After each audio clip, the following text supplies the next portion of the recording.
Morning, good afternoon, good evening, based on the time zone you're joining us today, or if you're watching recording.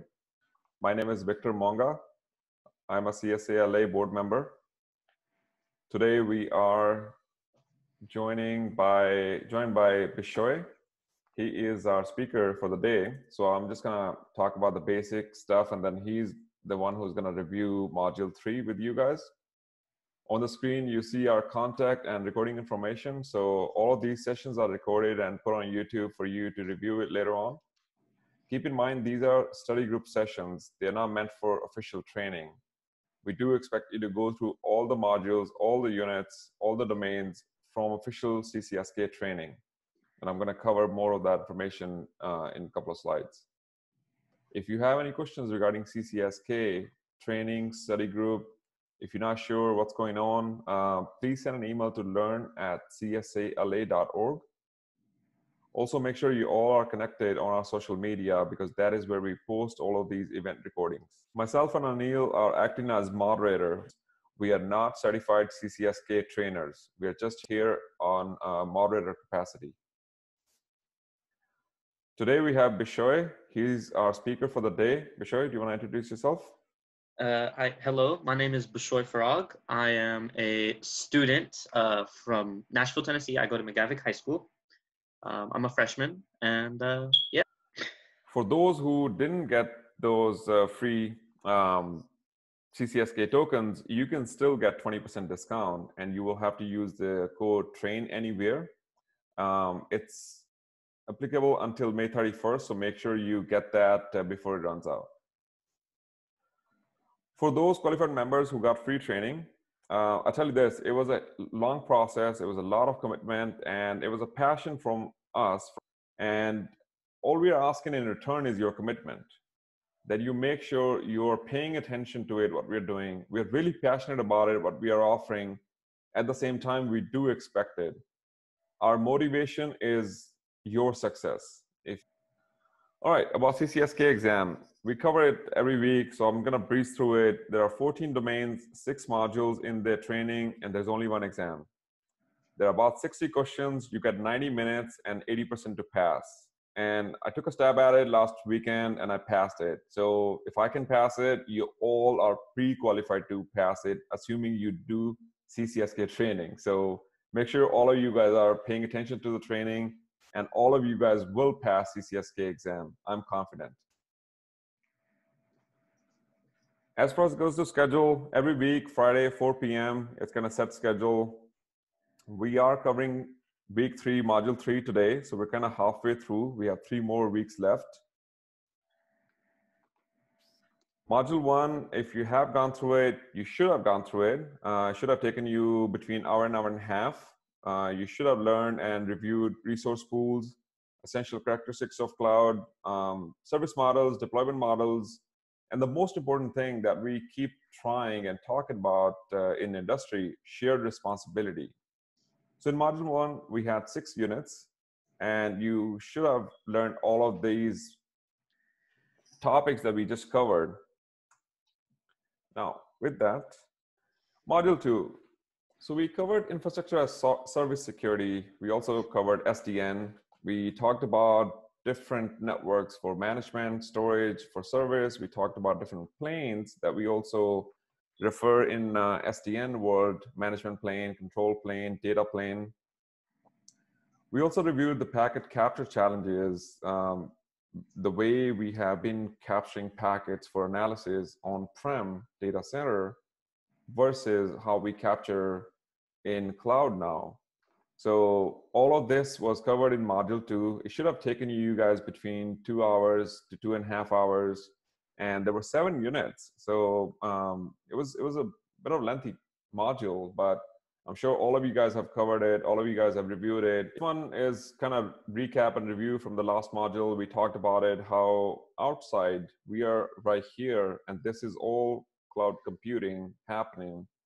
The abstraction that we see based on the consumption model, service as software as service, platform as service, or infrastructure as service, we see different layers. So I was just kind of recapping that, reinforcing it, make sure you guys understand when you are consuming the cloud, it's not as simple or similar to what we do in our traditional IT infrastructure, which is we also refer to on-prem data centers. With that, I'm going to hand it off to our young speaker, Bishoy. All yours. So governance is the overall management structure of the organization. And so governance has like three major components. You got contracts, which define the relationship and legal agreements between the cloud provider and consumer. And then you have supplier agreement assessments, which will tell you how well, or will tell you how the provider will do what you expect. And then you have compliance monitoring, which is the cloud reports to the customer and the customer reports to the cloud to show that they're meeting requirements. And so that's all in the like overall management structure of the organization. And we call that governance, right? And then a subset, so governance manages a lot of things. And so you have a subset of governance is enterprise risk management, which is that group of people or that branch of governance. They manage the entire risk for the organization, like their financial data, their IT risk, and other risks. And so a subset of enterprise risk management is information risk management. And that is how we manage risk around our information assets and resources. So like our customers' data, like our customers' data, our information assets like our banking information and things like that. And then a subset of that is information security, which is like cybersecurity, as y'all know. The effects on the different service models.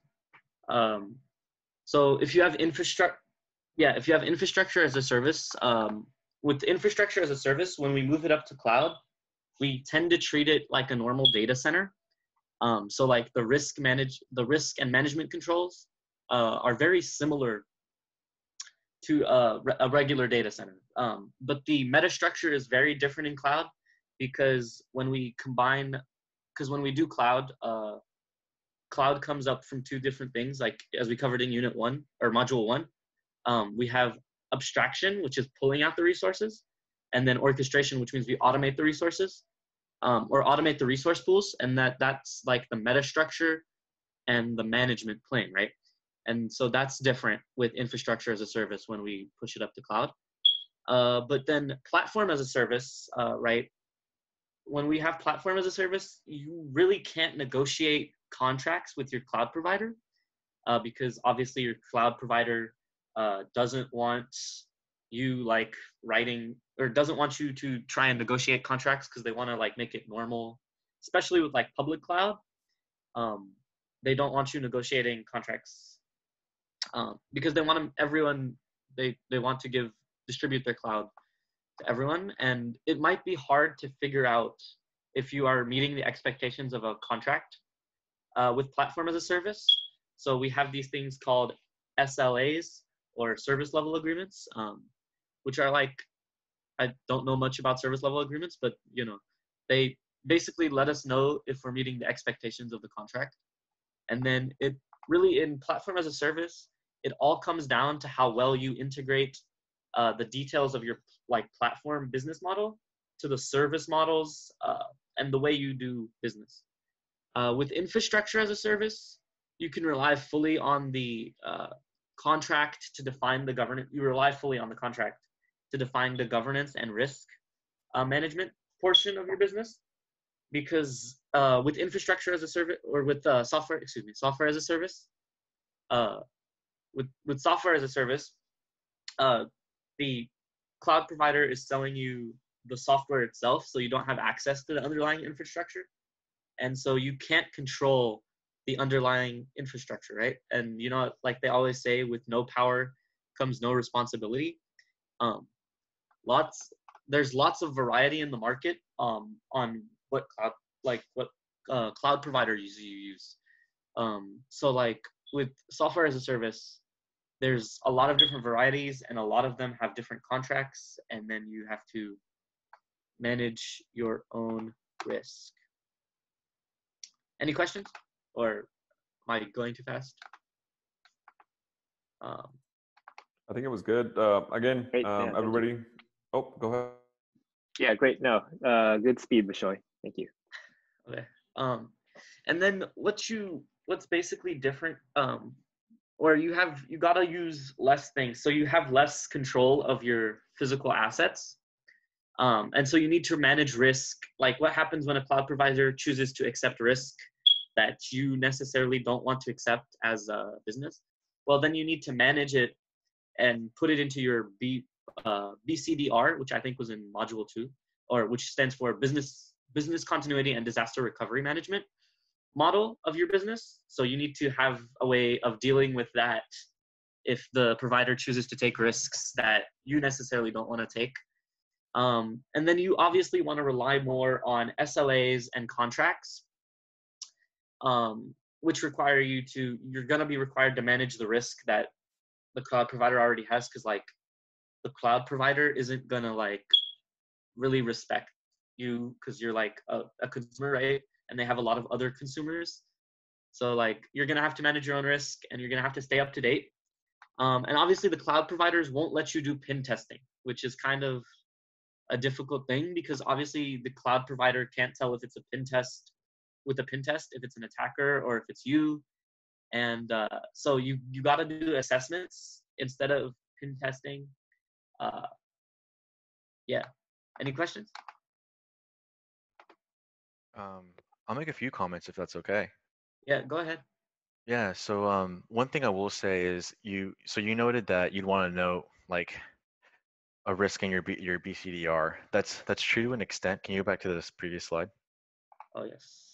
That's true to an extent, man. But one thing I would take into consideration is there are different types of controls that you might be responsible for to mitigate the risk that you're expecting the cloud service provider to give you. So like if BCDR is an aspect that you don't have or that you need more control over, then obviously the service provider is going to give you like they're not going to not give you anything. Well, they might not, but to an extent, there's certain like things that they'll cover, and then it's your responsibility, like you mentioned, to yours as an organization. I mean, your Yeah. responsibility to mitigate any of the excess risk, right?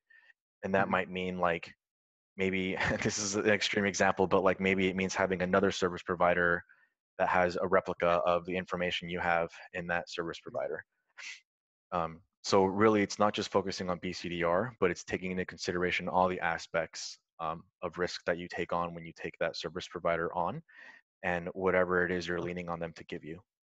And things like that you typically find noted in like a GRC tool where you track those types of risks and the types of controls that you're putting in place or the decisions you've made to mitigate the risk, whether it means accepting it for what it is or implementing controls to mitigate. Does that make sense? Yeah, it does. So how compliance, how uh, how the cloud changes compliance? Okay, so how as the cloud customer, you are essentially responsible for being compliant. So usually the cloud relies on third-party assessments to ensure that it's compliance.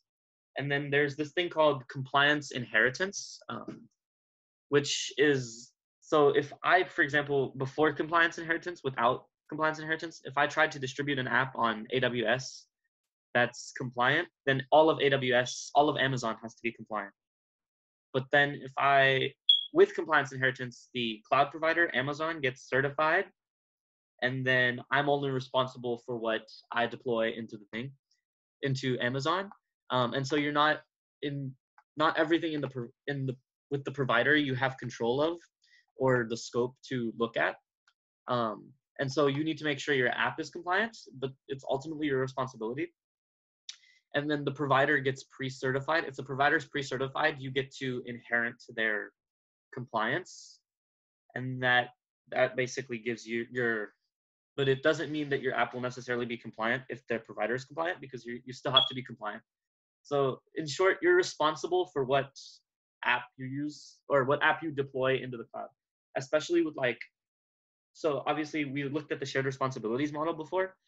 With infrastructure, you're more responsible because you have more control, because with great power comes great responsibility. But then with platform, you're a little less responsible but you still are responsible, because you don't have access to the underlying infrastructure, but you have access to like the platform, like the app itself. And then with software as a service, you're less responsible because the cloud provider manages all the underlying stuff for you. Yeah, so, but mainly like in the eyes of the like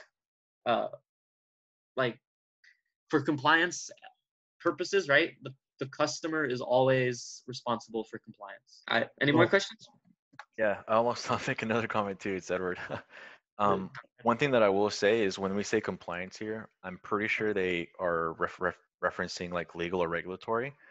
So CIS benchmark is a really good like tool to look at.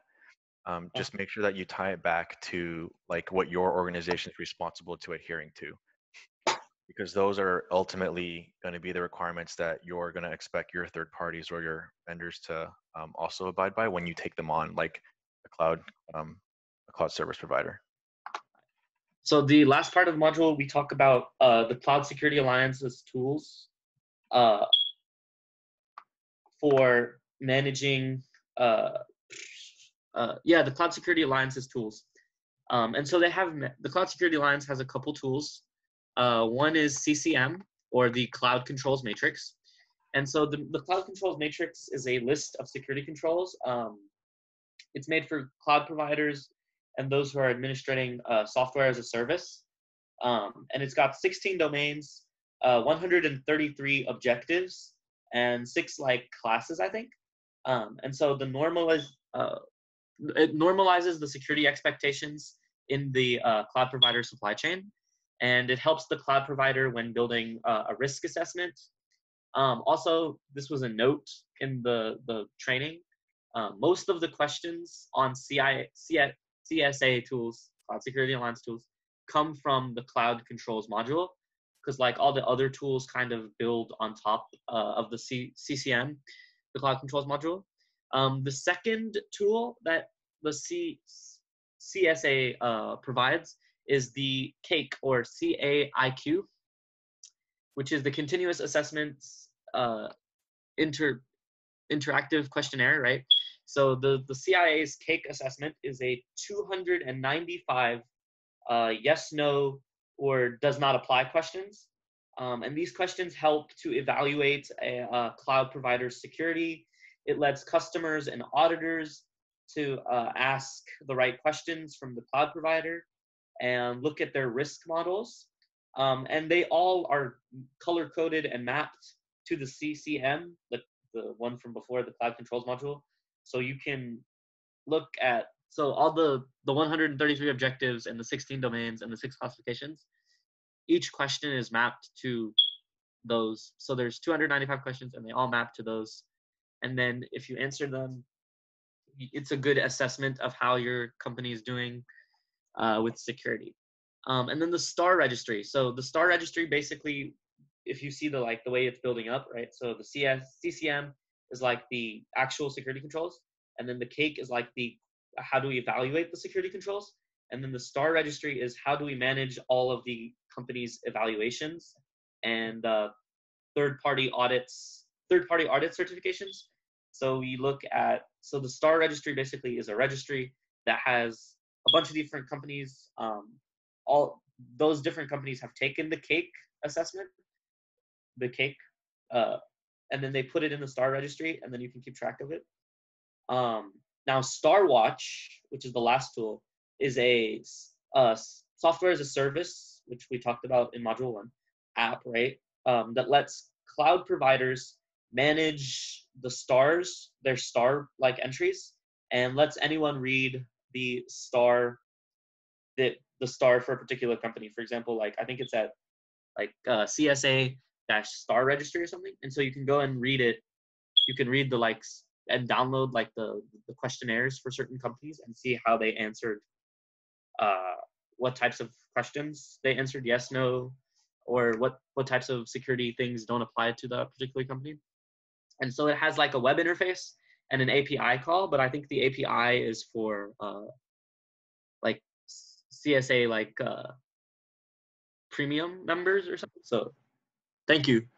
All right, so these are just examples of the star registry and things like Amazon Web Services, Microsoft Web Services, and then there's the certain levels of star certifications, or like certain like groups. They group things in the star registry, I think, by level. And then this one tells you, like, you can see based on star level, you can see like, oh, if they're a star level 3, then they have the highest level of transparency and the best level of assurance. But if they're star level 1, they have less transparency and less assurance. And then these are like the requirements for each of the levels. Any questions? Not from me. Thank you. I have a question. When we Go say ahead. level of assurance, can you elaborate what they mean? I mean, I know what assurance is, but like, what do they mean? Yeah, I'll take that one if that's okay, Bishar. Yeah, you can go ahead. Awesome. Yeah. So at the end of the day, it depends on. So if you go to the previous slide, we're talking about how we evaluate these levels, and an assurance is based on the CCM and cake that we have put together. So if as a cloud provider, you're supposed to have certain things to evaluate your environment, Yeah. that is what assures your consumers or customers that, okay, this person or this cloud provider is following these practices. They assured Ah, based on that.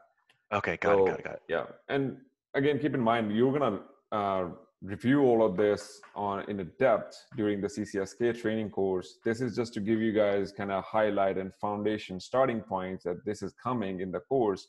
You learn a whole lot about it in CCSK training. Yeah, no, it helps. It helps like frame the way I should be looking at it. So it helps. Awesome. It helps a ton. Awesome. Okay. And yeah, that's all I have.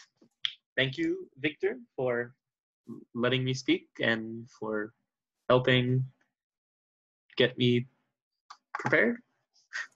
No, thank you, Bishar. Seriously, I mean, I'm really proud of you right now. You're a high school student, and you are preparing for CCSK, and you are a speaker today during our session today. So definitely, hats off to you, and round of applause. Thank you for doing this for us. Thank you.